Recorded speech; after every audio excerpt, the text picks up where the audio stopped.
रही हैं और देवी सती ने अब महादेव का वरण कर दिया है। बोलिए शिव शक्ति की हर हर।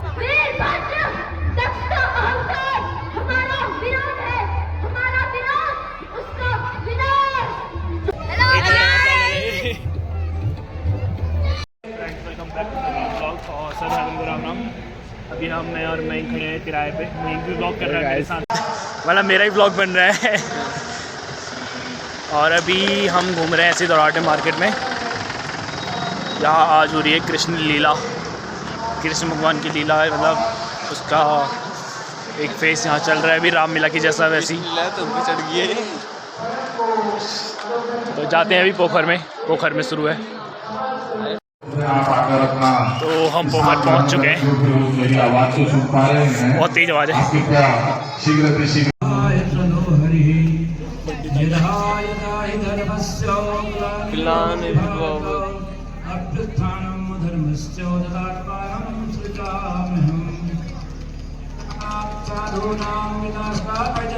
कौन पंडितों ने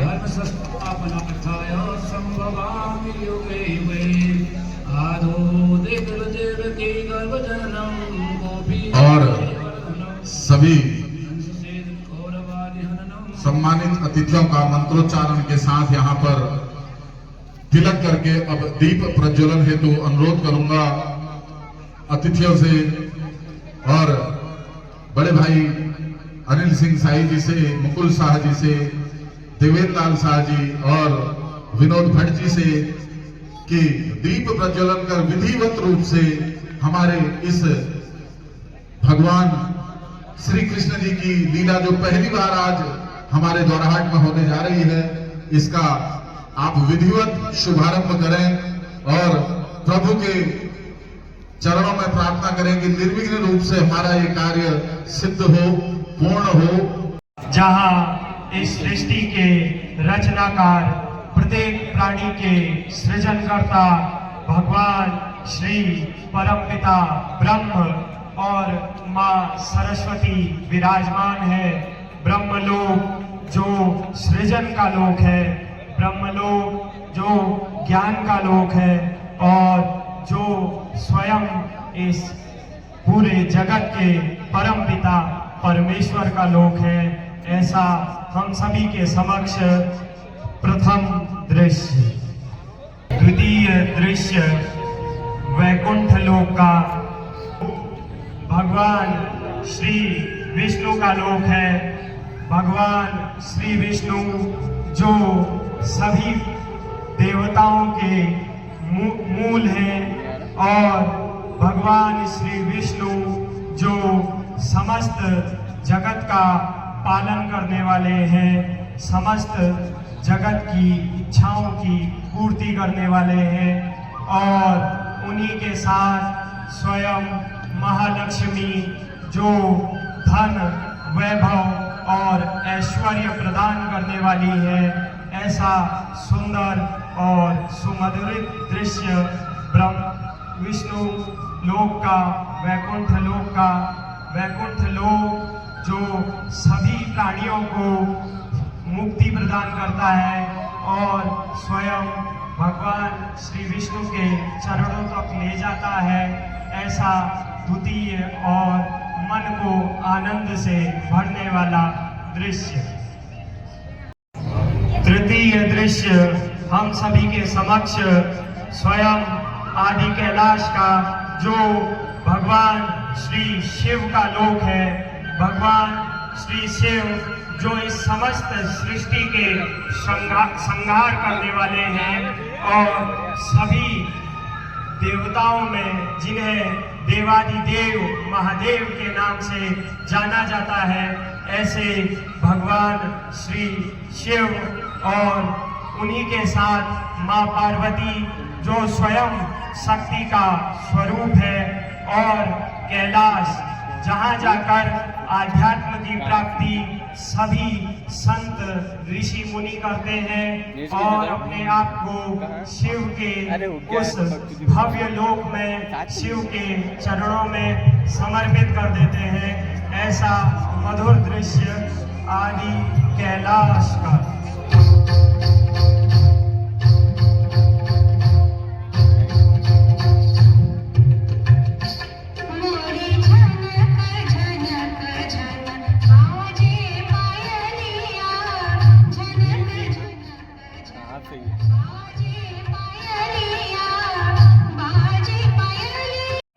गोलोक का जो स्वयं भगवान श्री कृष्ण और जगत जननी माँ राधा का लोक है और अपनी समस्याओं को लेकर भूमि भगवान श्री कृष्ण और माँ राधा के पास पहुँच रही है। अरे यार वहाँ तो कौन जाए।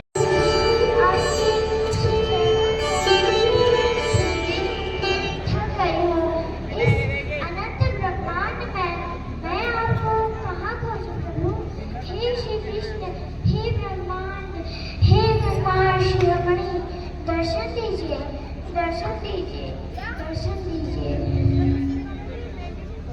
कहो हे धरा, हे पावन भूमि, इस अखिल ब्रह्मांड में क्यों भटक रही हो? सब कुशल से तो है? हे राधे, भूमि के दुख को दूर कीजिए।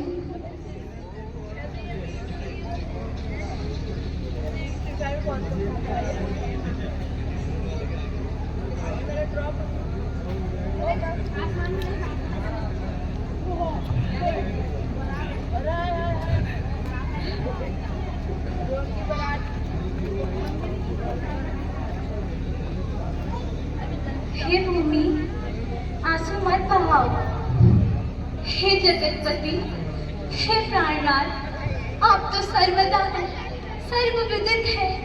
भूमि के अपार दुखों का निदान आप ही के पास है। भूमि, अश्रु ना बहाओ, विश्वास करो, श्री राधा कृष्ण वल्लभ की महालीला का समय हो गया है। प्रतीक्षा करो, मुझ पर विश्वास रखो। ऐसा तो देखिए महाप्रभु, पृथ्वी पर अन्याय, अशांति, द्वेष, भय, युद्ध, ईर्ष्या, घृणा। अश्रु ना बहाओ, अश्रु ना बहाओ भूमि।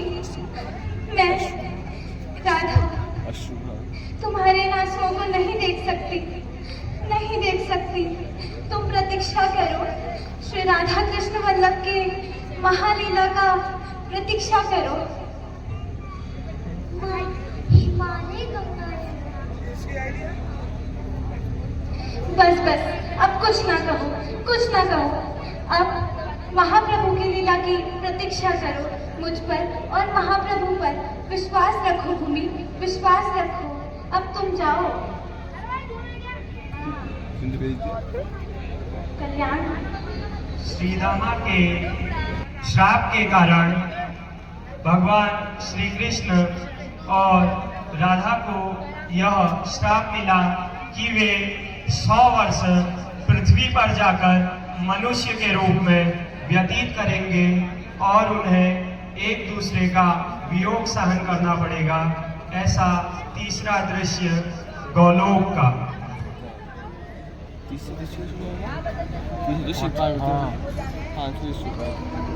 चौथे मानते हैं तो बात लगे चौथे गोलोक।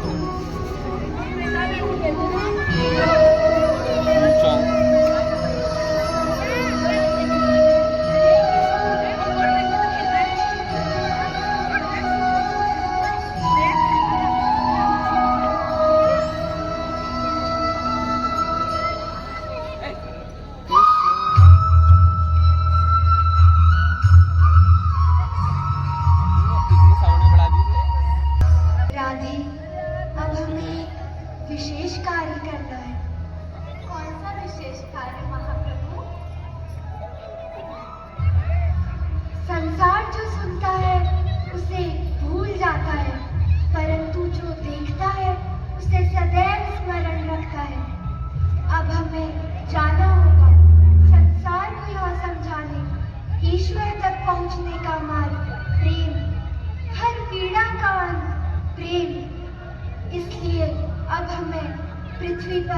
अवतार लेना होगा।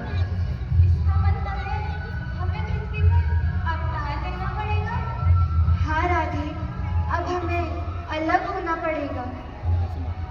आप जानते हैं ना, हम इससे अलग हो जाएंगे। राधे, इस संसार के कल्याण के लिए हमें यह कार्य करना ही होगा। हम पृथ्वी पर जन्म लेंगे ना?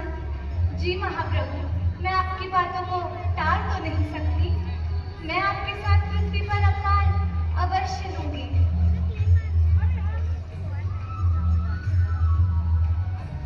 चलिए महाप्रभु, पृथ्वी पर अवतार लेने का समय हो रहा है। चलिए।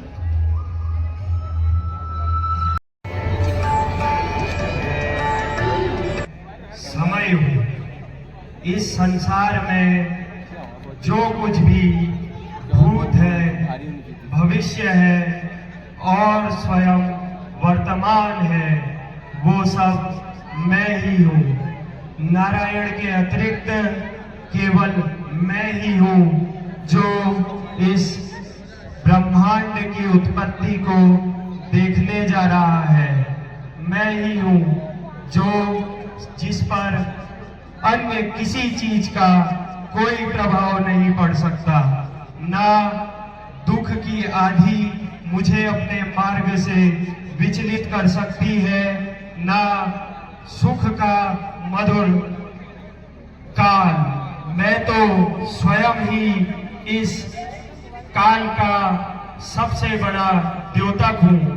और अब हम सभी जा रहे हैं मेरे साथ भगवान श्री नारायण के पुण्य धाम।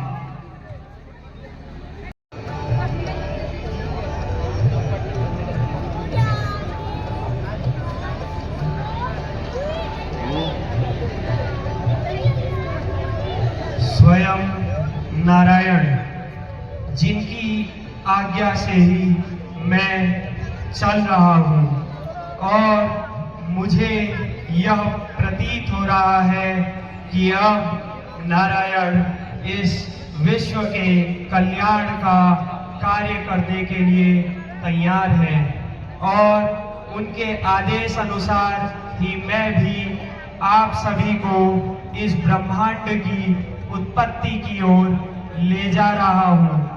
नारायण की दाहिनी भुजा से स्वयं माँ आदि शक्ति उत्पन्न होने वाली है, जो इस जगत की सर्वोच्च शक्ति है। क्या किया है? देवी भगवती महालक्ष्मी इस संसार की रचना और संचालन का कार्यभार मैं आपको सौंपता हूँ। आप अपने भीतर से अन्य शक्तियों को प्रकट कीजिए और इस संसार की रचना, पालन और संहार का उत्तरदायित्व संभालिए। इसके लिए आपको सबसे पहले मेरी सहायता करनी होगी। देवी, क्या चाहती हैं आप? मेरी प्रार्थना यह है प्रभु कि आप अपने महाअस्तित्व के अंश से 3 दिव्य विभूतियों को प्रकट करें। एक ब्रह्मा के रूप में, दूसरा अंश भगवान विष्णु के रूप में और तीसरा अंश भगवान सदाशिव के रूप में। तथास्तु। श्री नारायण की नाभि से उद्भव हो चुका है इस जगत के, इस सृष्टि के संचालन करता और सृष्टि की रचना करने वाले भगवान परमपिता श्री ब्रह्मदेव का। और अब प्रभु श्री नारायण की ही आज्ञा से उद्भव होने जा रहा है इस संपूर्ण सृष्टि के संहारक भगवान श्री शिव का। हो चुके हैं स्वयं इस संपूर्ण सृष्टि के संहारक भगवान श्री शिव। और तदोपरांत भगवान श्री नारायण की इच्छा से उद्भव है भगवान श्री विष्णु, जो ये समस्त भगवान श्री विष्णु पर है और अब प्रकट हो रहे हैं भगवान श्री विष्णु। मुझे लगता है नारायण विष्णु एक ही है।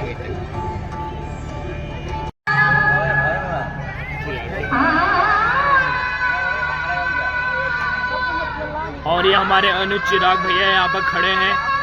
इस गाने में आपको हमारी आवाज़ सुनाई दे रही है, तो हमारे चिराग भैया को प्लीज़ कृपया करके हमारे चिराग भैया के लिए लाइक करिए। वो खड़ा है चिराग, चिराग डांस करने वाला है यहाँ पर।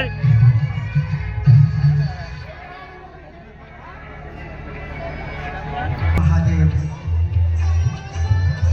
विश्व शिरोमणि अनंत ब्रह्मांड के अधिष्ठाता परम ब्रह्म पूर्ण ब्रह्म महाब्रह्म भोलेनाथ और माता सती आगे चलो, आज विवाह बंधन चले पर जय शिव शक्ति की जय हो, शिव शक्ति की जय। अनुकंपन माता सती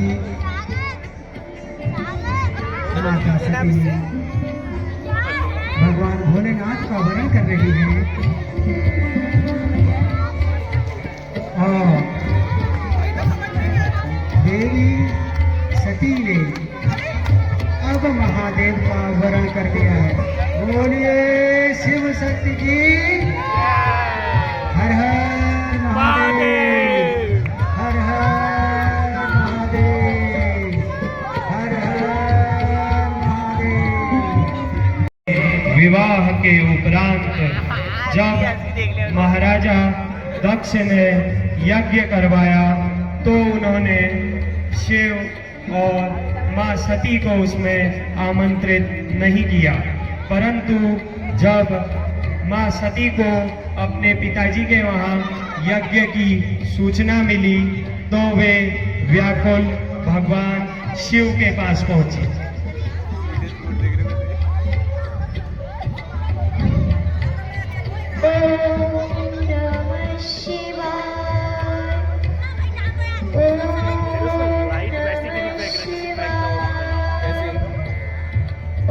काम की वैसे बढ़ानी है, बड़ा फुल कर दो। देवों के देव महादेव को देवी सती का प्रणाम। कल्याण हो देवी। स्वामी, मैं पिताश्री के यहाँ यज्ञ में सम्मिलित होने की इच्छुक हूँ। उठिए देवी।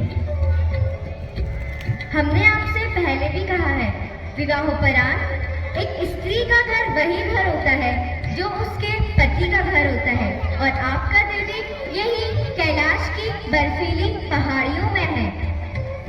कहीं जाने का तो प्रश्न ही नहीं है। मैं तो अपने माता के घर, माता पिता के घर, अपने घर जाना चाहती हूँ। बिना निमंत्रण किसी सामान्य व्यक्ति को कहीं जाना अनुचित है। इसका तात्पर्य यह है कि विवाहोपरांत पितृ का माता पिता से संबंध टूट जाता है, इन्हें विसार देना उचित है। विसार देना, संबंध टूटना, हमने इस बात की व्याख्या की ही कब देवी? यदि आपने वहां जाने की ठान ही ली है तो आप हमसे पूछने ही क्यों आई है? जय, हमारी आज्ञा है। मैं अवश्य लौट आऊंगी स्वामी। अगर मेरे मार्ग पर कोई बाधा आए तो मैं आपको स्मरण करूंगी। प्रणाम स्वामी। कल्याण हो देवी। कि पिताश्री सती को यज्ञ में आमंत्रित क्यों नहीं किया, किंतु आप कोई उत्तर ही नहीं देती। आप कुछ बोलती क्यों नहीं माते? क्या बोलूं पुत्री, यही कह सकती हूँ कि विनाशकाले विपरीत बुद्धि। तुम्हारे पिता से मैंने शिव शक्ति को निमंत्रण भेजने का इतना आग्रह किया, किंतु उनके हट के आगे मैं हार गई। घर में इतना बड़ा यज्ञ का आयोजन है, हर्ष उत्साह का वातावरण है, किंतु मेरा हृदय किसी अनजान अनिष्ट की आशंका से कांप जाता है। क्या बात है मंडिला, इतनी व्याकुल क्यों हो?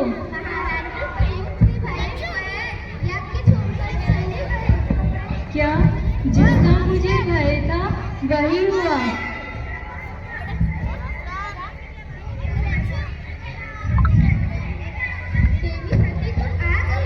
देवी सती तुम आ गई। पुत्री सती तुम आ गई, ये तुमने बहुत अच्छा किया। जब से तुम्हारी सब बहन आई है तब से मैं तुम्हारा ही स्मरण किए जा रही हूँ। आओ। मैं यज्ञ में सम्मिलित होने नहीं बल्कि यह पूछने आई हूँ कि आपने मेरे स्वामी शिव शंकर को इस यज्ञ में क्यों नहीं आमंत्रित किया गया?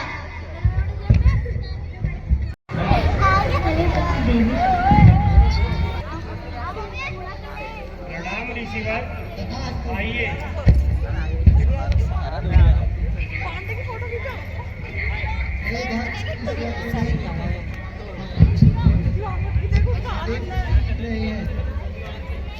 हे ऋषिवर, मेरे इस यज्ञ के अधिष्ठाता स्वयं प्रभु श्री विष्णु हैं।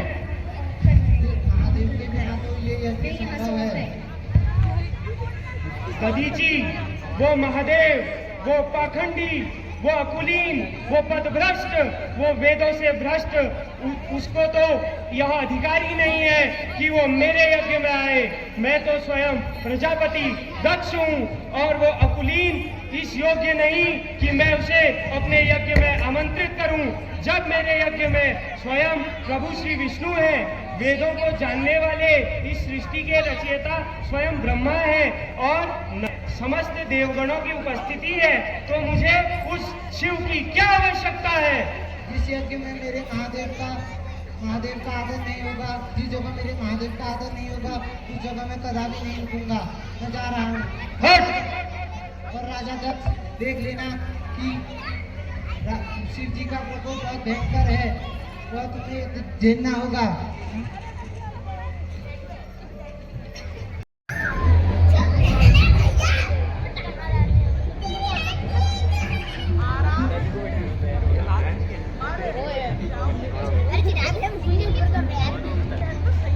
सती तुम? हाँ प्रजापति दक्ष, मैं वही सती हूँ जिसने आपकी इच्छा के विरुद्ध शिव आराधना की और शिव के चरणों में स्थान पाया। ये सब तो हम जानते हैं। क्या तुम हमारे इस महायज्ञ में विघ्न डालने आई हो? यज्ञ में सर्वश्रेष्ठ देवता भगवान शिव शंकर को नहीं बुलाकर आपने पहले ही विघ्न डाल दिया है, तो आपके जीता दोषारोपण उस पर क्या कर रही है? हमने जानबूझकर तुम्हें और तुम्हारे उस भूतनाथ पति को इस यज्ञ में नहीं बुलाया, क्योंकि वो कुलीन, वो अनाथ और प्रभ्रष्ट इस यज्ञ में बुलाए जाने के योग्य ही नहीं है। मैं आपसे उस अपमान के बारे में पूछने आई हूँ जो आपने मेरे स्वामी शिव शंकर को नहीं बुलाकर किया है।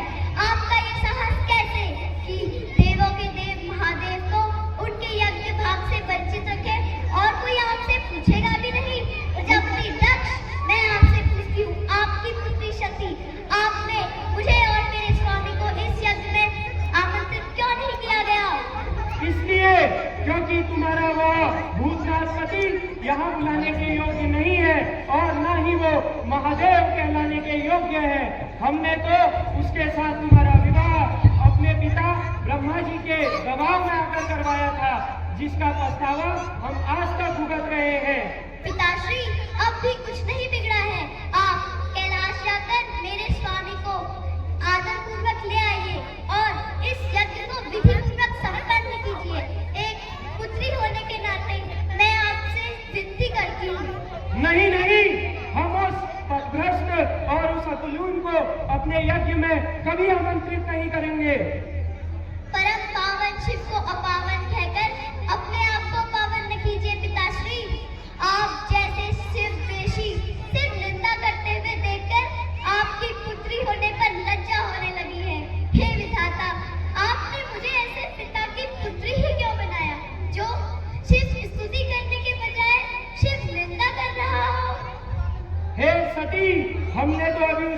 निंदा करना प्रारंभ ही नहीं किया है।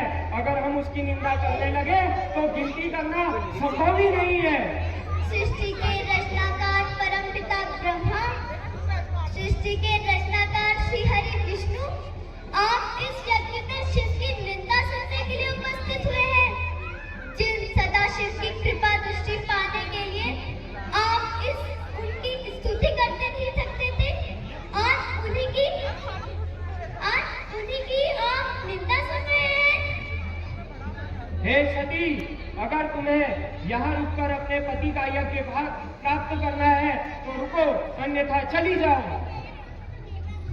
मैं इस यज्ञ से तब तक नहीं जाऊंगी जब तक आप और इस यज्ञ में सम्मिलित समस्त लोग शिव की अवज्ञा के प्रति खेद व्यक्त नहीं करते। मैं इस यज्ञ से तभी जाऊंगी जब आप और इस यज्ञ में सम्मिलित समस्त लोग शिव से क्षमा नहीं मांगते।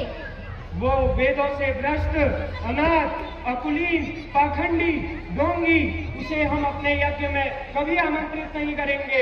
हम उसे अपने यज्ञ से बहिष्कृत मानते हैं और एक ही बात को बार बार दोहराकर हमारी क्रोध की अग्नि को प्रज्वलित मत करो सती।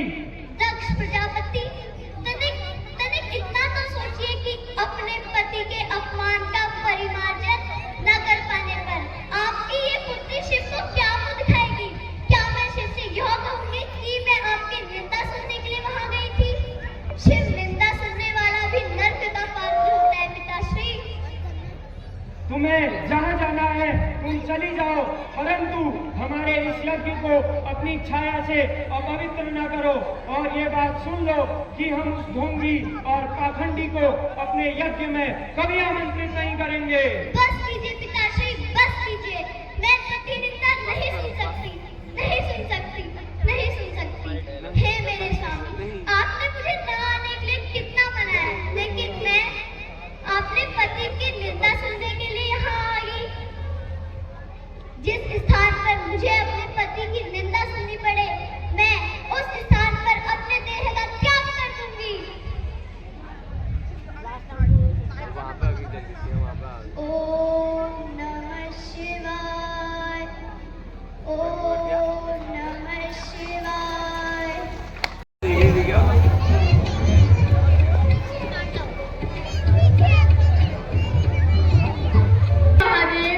हे शिव शंकर, माता सती जिस प्रकार अपने पिता राजा दक्ष के वहां यज्ञ में गई थी, वह आपकी निंदा उनके मुंह से नहीं सुन पाए। उन्होंने आत्मदेह कर दिया स्वामी, आत्मदेह कर दिया। नहीं, नहीं, नहीं।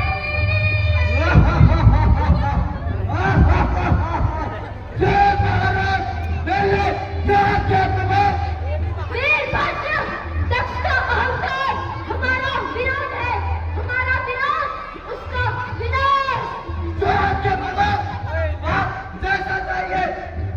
दक्ष का गला काटकर उसका गला अग्निकुंड में फेंक देना, और जो भी तुम्हारा विरोध करे उसको भी भस्म कर देना।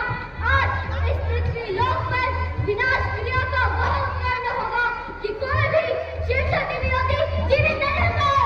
ऐसा ही होगा।